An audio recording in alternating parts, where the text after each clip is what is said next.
Today we're going to talk about slave culture and slave rebellions and why it was so difficult to run away. Um, you know, Slaves had, miserable lives. There wasn't much to look forward to. 20-hour work days, terrible punishments, and living conditions. When you're living those types of conditions, you have to find a way to have some type of hope, some type of joy. And they found that hope and joy by telling stories called folk tales and by singing emotional songs called spirituals. Um, Spirituals are a combination of African and European music that will become the foundation for blues music, which will be the foundation for most modern American music. So a huge cultural contribution there. And on Sundays, you might have a little extra time to sing, dance, conversate, pray, etc. Um, Now, running away from slavery was extremely difficult. Um, any African American that was traveling in the South would be subject to be stopped and searched and have to present paperwork. Each county in the South had its sheriffs and a task force to make sure that runaway slaves were captured. Um, they didn't had a hard time knowing where to go. There wasn't a system of maps or things developed. Later, when the Underground Railroad is developed, running away would be much easier, and many more slaves will have success. Even if you made it to the North, there's no guarantee you wouldn't be recaptured or that anyone would hire you to work. You would have no money, no land, no anything like that. So, really, there wasn't a whole lot of hope in that until the Underground Railroad was created.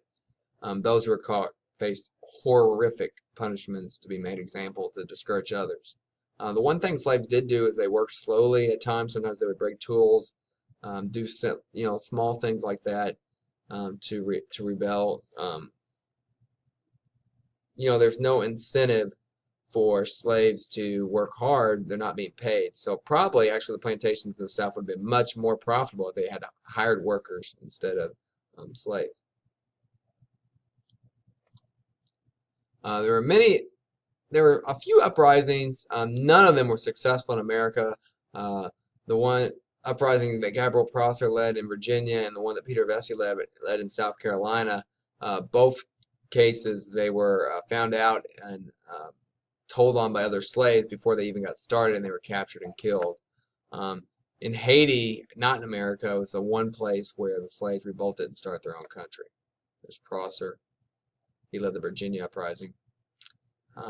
One slave boat that was overtaken by slaves on the boat was the Amistad. So the Amistad was a slave ship captured. The slaves in the Amistad actually recaptured the boat and had the captain turn the boat back towards Africa to take them home. But the captain, wisely at night, because he was the only one that could navigate by the stars and using the astrolabe, actually turn the boat back around and go faster back towards the Americas. So eventually he landed in the Americas, and all the slaves were recaptured. Nat Turner's rebellion is probably the most famous rebellion. It was very, very violent. Nat Turner was a slave leader, religious man, and in his rebellion, he took a solar eclipse as a sign from God that it was time for him to lead his people to freedom and seek revenge for obviously the horror of slavery they had been enduring. So over 2 months, him and his followers killed 60 white people in Southampton County, Virginia. Eventually, they were captured and killed. Turner was executed. It was a very, very violent uprising. Still to this day, it's very controversial. Not many people talk much about Nat Turner in a positive way, but some people say that he's not much different than other leaders who have fought for freedom, just like our founding fathers. Other people try to argue that his killing of people makes him a murderer. It's probably a difference in perspective and a tough one to figure out. But he was definitely trying to stand up for his people. We have to give him definitely credit for that. He's getting captured. The slaves contributed so much to our society. It's a horrible, horrible time in our history, a huge mistake our country made. But the African descent people have added so much. Some great writers, thinkers, business people, politicians, scientists. Huge advancements and contributions to music and culture, making our country more diverse. So America would not be what it is today without the contributions of African descended people who came here from slavery. And so it's important to remember that.